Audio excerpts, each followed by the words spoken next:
The call that changed everything. The lab was quiet, save for the rhythmic hum of the gene sequencer running in the background. The glow of the screen reflected off the glassy surface of the workbench, casting long shadows across the sterile room.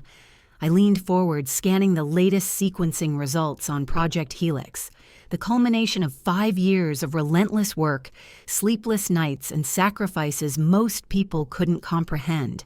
The data was flawless. A small smile tugged at the corner of my lips. This was it. A medical breakthrough that could change the world, a gene therapy capable of targeting and repairing genetic mutations with unparalleled precision. And then, my phone rang. I barely glanced at the screen before my stomach dropped. Richard Lawson, my father. I hesitated. He never called unless it was important. The last time we spoke, he had criticized me for not being more like Logan, my 25-year-old stepsister who had somehow been crowned the future of Lawson Pharmaceuticals, despite having no scientific knowledge to back it up. Still, I answered, Ethan. His voice came through the line, smooth, controlled, like a man who had already won. I have news. I straightened, trying to focus. Yeah? I was still mentally in the results, still trying to process the data in front of me. I wasn't ready for what came next. I've transferred your research patent to Logan. Silence. The words landed like a gunshot to the chest. Excuse me? I said, my voice dangerously calm. She deserves it more than you. I froze, gripping my phone so tightly my knuckles turned white. She has the business acumen you lack. She'll know how to properly commercialize it. For a moment, all I could hear was the distant hum of the machines and the pounding of my own heartbeat in my ears. The patent isn't yours to transfer. He chuckled. Lawson Pharmaceuticals funded your research. That makes it company property. And as CEO, I decide who handles what. I stared at my computer screen, where the U.S. Patent Office email sat open, confirming my independent patent application had been approved. 3 months ago. My father didn't know that I had seen this coming. He had spent the last 2 years systematically pushing me out ever since he remarried Meredith Carter, a ruthless corporate strategist who had one goal, to place her daughter at the top of the company. I had watched it unfold in slow motion. The private meetings I was excluded from, the projects I was mysteriously reassigned from, the lab restrictions, the budget cuts, the way Logan suddenly started showing up to investor pitches as if she understood my work. I inhaled slowly, keeping my voice steady. Is that all? There was a pause. He had expected anger, begging, protests. Instead, I gave him nothing.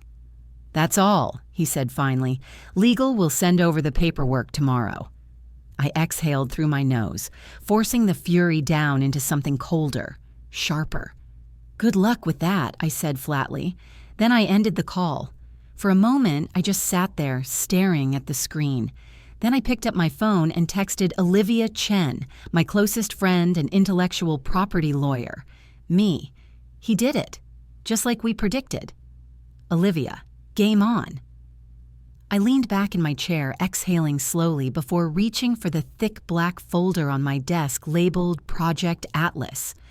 Inside were months of evidence, every email, every document, every financial report proving that my research belonged to me and me alone. They thought they had won. They had no idea what was coming. Backstory: the rise of Logan Carter. 2 years ago, my father remarried Meredith Carter, a woman who had built her career by outmaneuvering people in boardrooms. At the annual Lawson Pharmaceuticals Gala, in a room full of executives, investors, and industry leaders, my father had raised a glass and announced, "Logan will be joining the company as our new head of strategic development." The applause was thunderous. I still remember standing there, my champagne untouched, watching as my father beamed at his new golden child. Logan Carter, who had never set foot in a lab. Logan Carter, who didn't even know what CRISPR stood for. But none of that mattered. She had an MBA. She had charisma. She had the backing of my father and Meredith. And now, she had Project Helix, my work. She began showing up to my meetings, nodding along like she understood. I tried at first to work with her. I tried to explain the science. But Logan wasn't interested in learning. She was interested in taking control. Then, the real sabotage began. My funding was mysteriously cut. My lab access became restricted. My team was quietly reassigned to Logan's new initiative. I knew something was coming, and so I prepared, the legal loophole that would destroy them. The night I first voiced my suspicions to Olivia, she had given me a simple but life-saving piece of advice. File your own patent, independently, without the company's name attached. That had been 6 months ago, and now I held in my hands the one document that could bring Lawson Pharmaceuticals to its knees. The patent was mine, not the company's, not Logan's, not my father's, mine. And the moment they tried to claim it, they would trigger a corporate war they could not win. The first move. My father thought I was out, that I had lost everything. He had no idea that I was about to burn his entire empire to the ground. I picked up my phone and dialed Olivia. She answered on the first ring. I take it he finally made his move? It's time, I said. There was a beat of silence. Then I heard the unmistakable sound of her grin through the phone. Let's end this. The calm before the storm. The next morning, I stepped into Olivia Chen's law firm, a towering glass fortress in downtown San Francisco overlooking the bay. The receptionist barely had time to greet me before I pushed through the doors of Conference Room 7, where Olivia was already waiting. She sat at the long table, sleeves rolled up, files stacked high, a steaming cup of black coffee beside her laptop. She didn't look up as I walked in, just smirked and slid a thick legal document across the table. You look calm, she said, finally meeting my gaze. I feel calm, I replied, taking the seat across from her, because today we start tearing Lawson Pharmaceuticals apart. She grinned. Now you're talking. I reached into my bag and pulled out Project Atlas, my dossier of destruction. I spread the documents across the table. Emails proving my lab access was restricted. Financial records showing how Logan funneled money into her department at my expense. Documentation of my independent research, proving that every major breakthrough was developed outside company resources. Olivia flipped through the pages, her eyes scanning each document with surgical precision. This is airtight, she murmured. With this, we don't just fight them, we bury them. Then she pulled out a folder of her own. The injunction is ready, she said. The moment they file the transfer paperwork, we hit them with this. I leaned back in my chair, crossing my arms. Let's make them regret underestimating me. Meanwhile, the victors celebrate too soon. Lawson Pharmaceuticals headquarters. 9 a.m. Across town in the gleaming executive suite of Lawson Pharmaceuticals, my father and Logan were celebrating. Logan leaned back in her chair, sipping a $12 oat milk latte, like she had just conquered the world. Ethan won't fight back, she said confidently. He's always been too focused on his work to care about business. Richard, sitting behind his custom mahogany desk, signed off on the final patent transfer paperwork. Good, he said, placing the pen down. By the end of the day, Meredith added smoothly, adjusting her Chanel blazer, Lawson Pharmaceuticals will officially own Project Helix. Logan smiled. She had won. Or so she thought. The first counterattack. At 10:45 a.m., Richard's executive assistant, Rachel, knocked on his office door. She held a thick legal envelope with the words, Urgent, Cease and Desist, stamped in bold red letters. Sir, you need to see this. Richard frowned, taking the envelope. He tore it open, his eyes scanning the contents. His face drained of color. What is this? Logan asked, grabbing the document from his hands. Her eyes darted across the legal jargon, then widened in horror. Cease and desist order. Patent ownership dispute filed by Ethan Lawson.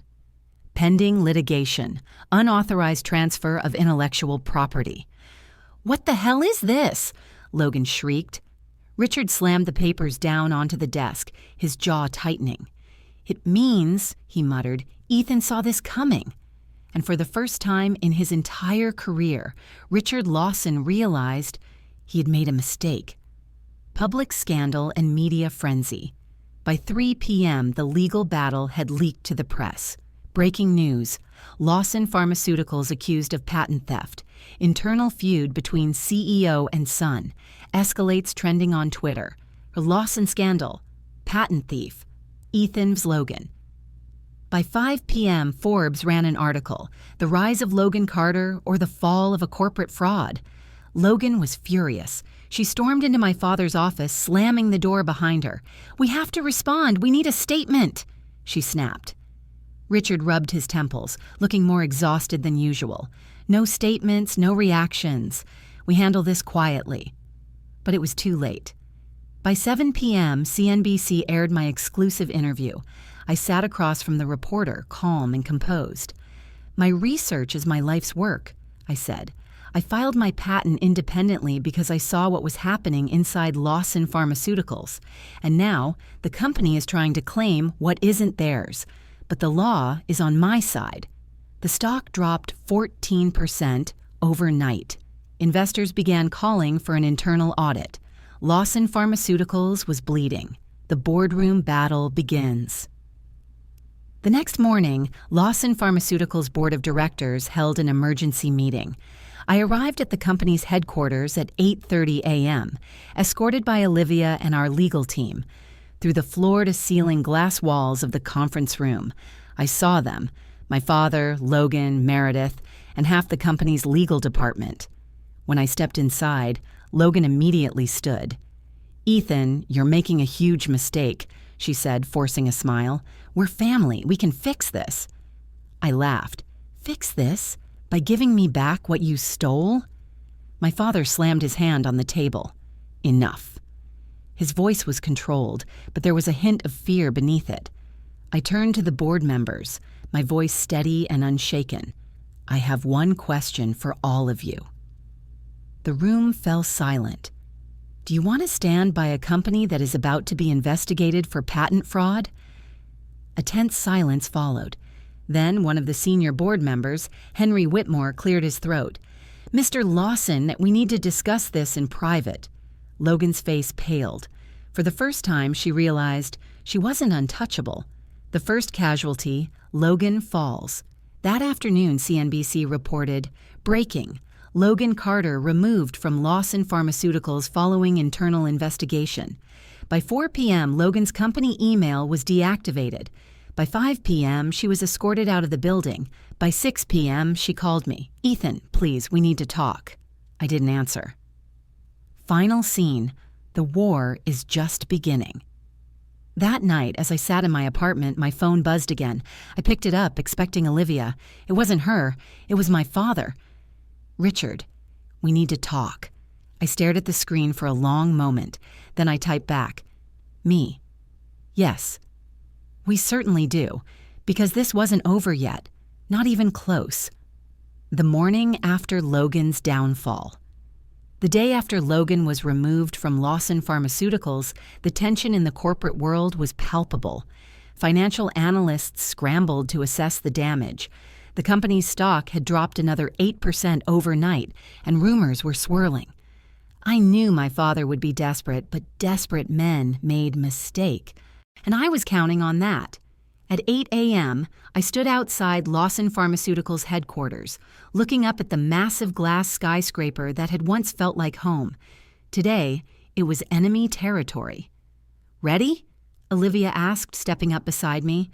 I exhaled, adjusting my tie. More than ever. We walked in. The boardroom battle. By 8:30 a.m., we were seated across from the board members in the executive conference room. Richard sat at the head of the table, his expression stone cold. Meredith sat beside him, arms crossed, looking as if she had just swallowed a lemon. Several board members looked uneasy, avoiding my gaze. But one man didn't, Henry Whitmore, the company's largest independent shareholder. "Mr. Lawson," Henry said, steepling his fingers, "we have serious concerns about how this situation has been handled." Richard's jaw tightened. "The situation is under control." I laughed. "Under control?" I leaned forward, my voice calm but cutting. Your strategic leader was just publicly humiliated. Your company is under legal investigation, and your stock has dropped over 20% in the last 3 days. Tell me, what part of this screams under control? The room fell silent. I saw doubt flicker in the eyes of the board members. I decided to push harder. The truth is, I continued, Lawson Pharmaceuticals has been running on fumes for years. My research was the only innovative project keeping this company afloat, and you know it. I paused, letting my words sink in. Then I delivered the final blow. You have 2 options, I said. Back my father, the man who just cost you billions, or back the future. Richard's fist slammed onto the table. You little... But Henry cut him off. Enough. His voice was calm but final. He turned to Richard.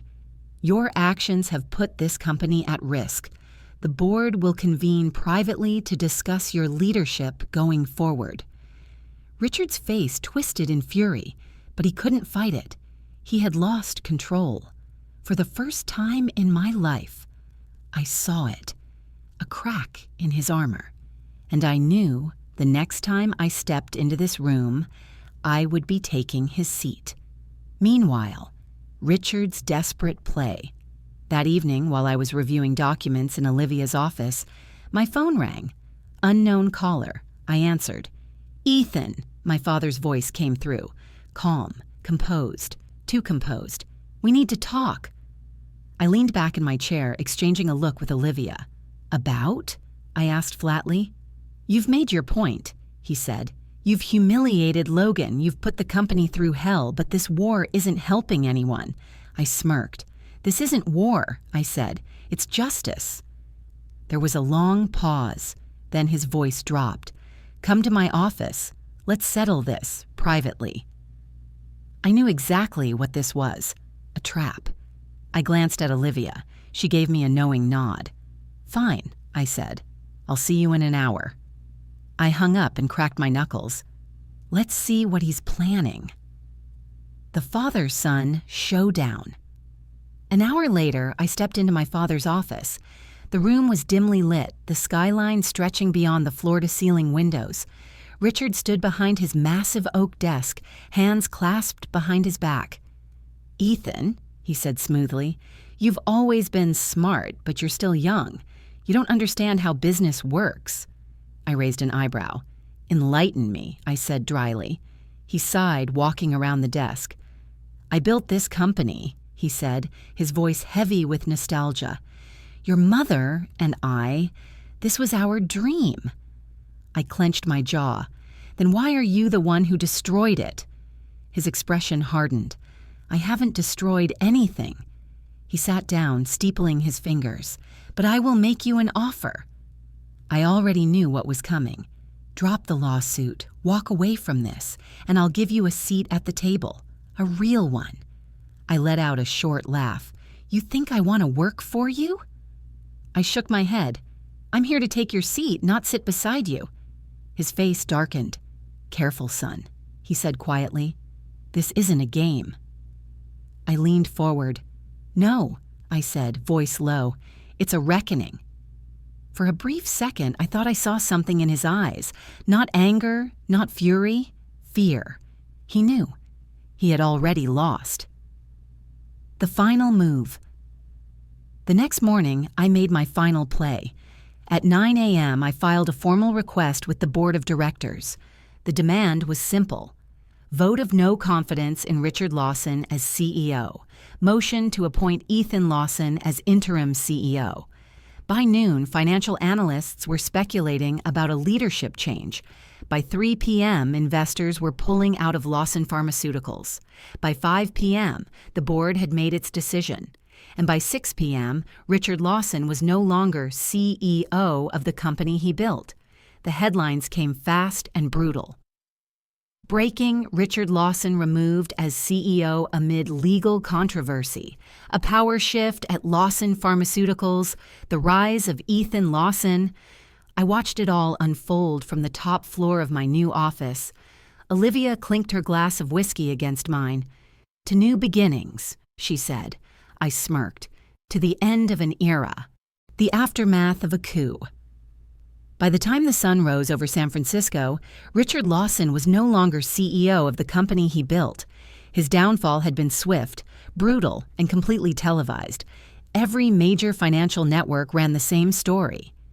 Breaking, Richard Lawson forced out as CEO of Lawson Pharmaceuticals, amid scandal.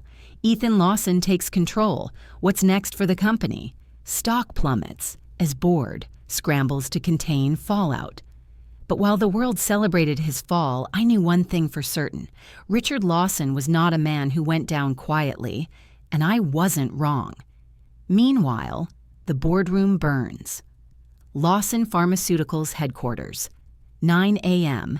As I stepped into the executive conference room, I could feel the tension thick in the air.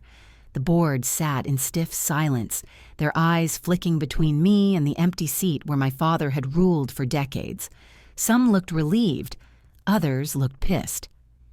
Henry Whitmore, the company's largest independent shareholder, leaned forward. "Ethan, you forced our hand," he said, his voice neutral. "Now, you need to tell us, what's your plan?" I didn't hesitate. "My plan is simple," I said. "We clean house, we restore the company's reputation, and we bring actual innovation back into this business." A murmur of approval swept through the room. But then Meredith Carter spoke. "You think it's that easy?" She scoffed, crossing her arms. She was still here, despite her daughter's downfall, despite her husband's disgrace. Her voice was sharp as glass, her eyes burning with thinly veiled contempt. "Lawson Pharmaceuticals is bleeding," she continued. "We lost key investors. Our stock is crashing. And you think waltzing in here with your little victory speech fixes that?" I met her gaze without flinching.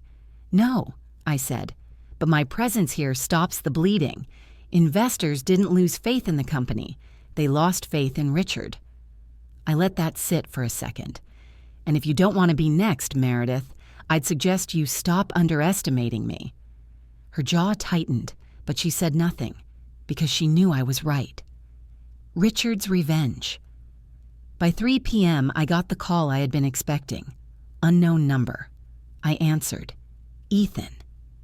My father's voice was cold, calm, controlled, but I could hear the rage boiling beneath the surface. "You think you've won?" I leaned back in my chair, smirking. "I don't think, Dad. I know." There was a pause. Then he chuckled. "You just put a target on your back, son."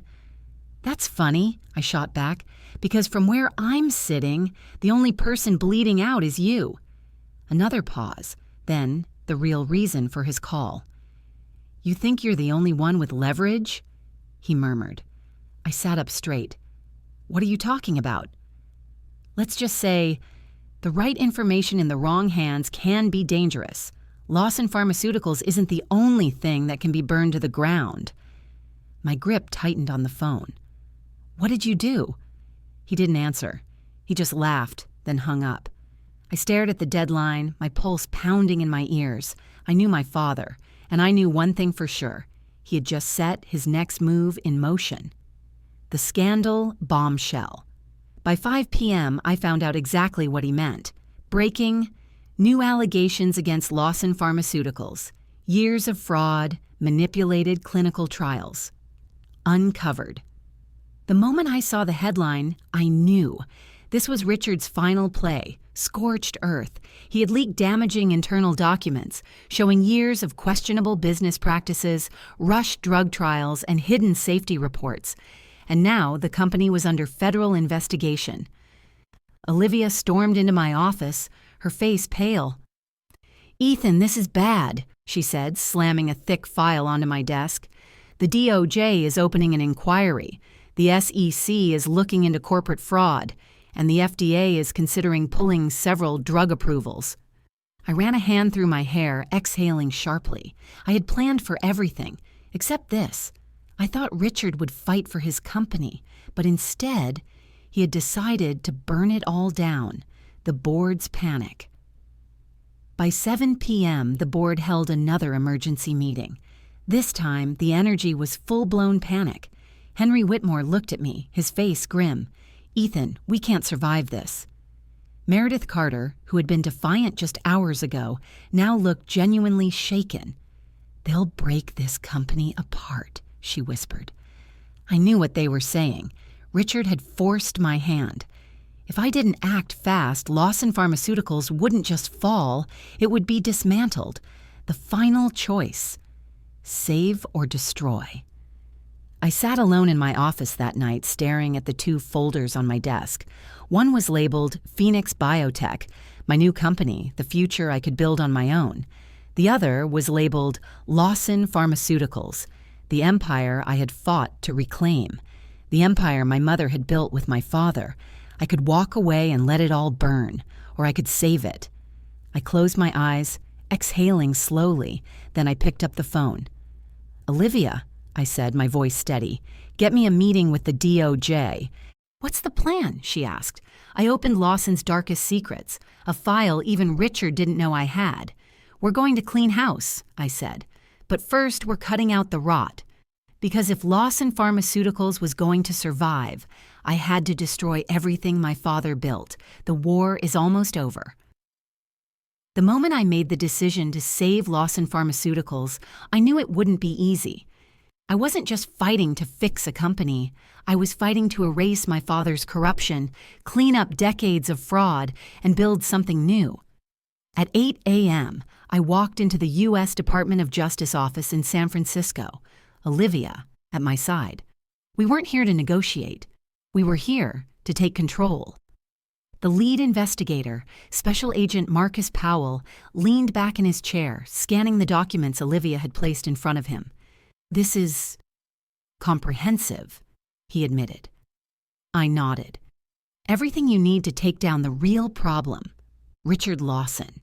His gaze sharpened. "So you're throwing your father to the wolves?" I met his eyes without hesitation. He made his choices. There was a beat of silence. Then Powell nodded. "We'll be in touch." As we walked out of the DOJ office, Olivia exhaled sharply. That was the last card we had to play. I glanced at her. "No," I said. "The last card is what comes next." Because Lawson Pharmaceuticals wasn't just going to survive, it was going to be reborn. Richard's final fall. By 3 p.m., it was all over. Breaking: DOJ launches. Full investigation into Richard Lawson for corporate fraud. Former CEO faces federal charges. Stock recovers under new leadership. Lawson Pharmaceuticals to undergo massive internal overhaul. That night, as I sat in my new office, the call came. I picked up. "Ethan," my father's voice came through, low and raw. "You finally did it." I didn't respond. "You burned everything to the ground," he continued. "Was it worth it?" I exhaled slowly. "You burned it first," I said. "I just made sure you couldn't rebuild it." A pause. Then, for the first time, I heard something in his voice I had never heard before. Not anger, not arrogance. Defeat. "What now?" he asked. I looked out the window at the San Francisco skyline, my city, my future. "Now?" I said. "Now I build something better." I hung up. And just like that, Richard Lawson was history. Phoenix Biotech rises. 2 days later, I signed the incorporation papers for Phoenix Biotech. Within 48 hours, I secured $75 million in Series A funding from investors who had once backed my father's empire. By the end of the month, I had hired half of Lawson Pharmaceuticals' best scientists, the ones who had been pushed aside like me. At the launch event, standing before an audience of journalists, scientists, and investors, I delivered the words I had been waiting years to say. Phoenix Biotech isn't just another company. It's proof that real innovation doesn't come from greed, power, or corruption. It comes from those who refuse to let their work be stolen. The applause thundered. I smiled, looking at the future I had built with my own hands, because sometimes the best revenge isn't getting even. It's proving you never needed them in the first place.